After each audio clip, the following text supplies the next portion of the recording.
नमस्कार जय भारत टीवी में मैं हूं आपके साथ आकांक्षा थापा।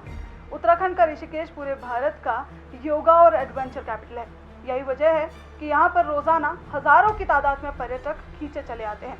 अब जो पर्यटक यहां पर योगा, एडवेंचर और अध्यात्म की वजह से खींचे चले आते हैं, उन्हें थोड़ा सा सतर्क और सावधान होने की जरूरत है।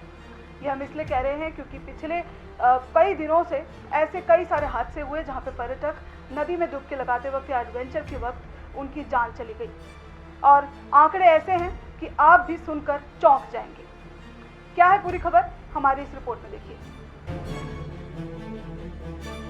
करोड़ों लोगों को जीवन देने वाली जीवनदायिनी मां गंगा, मरने के बाद मोक्ष देने वाली मोक्षदायिनी मां गंगा।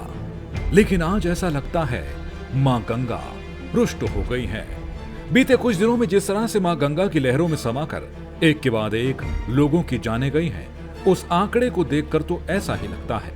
जी हां, आध्यात्मिक नगरी ऋषिकेश में मरने वालों का जो आंकड़ा सामने आया है वो बेहद हैरान करने वाला है। बीते 8 महीनों में 18 लोग गंगा की लहरों में समाकर अपनी जान गंवा चुके हैं। इनमें से 12 मृतकों के शव बरामद हो चुके हैं, जबकि 6 लोगों के शवों का अभी तक कोई पता नहीं चल पाया है।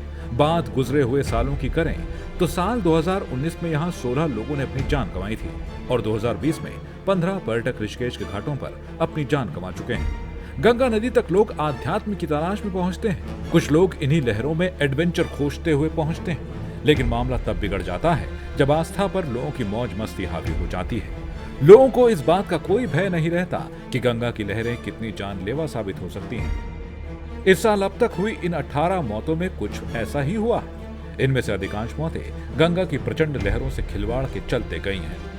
जय भारत टीवी के लिए ब्यूरो रिपोर्ट। तो जैसा कि आपने देखा कि पिछले 8 महीनों में तकरीबन 18 पर्यटकों की जान चली गई।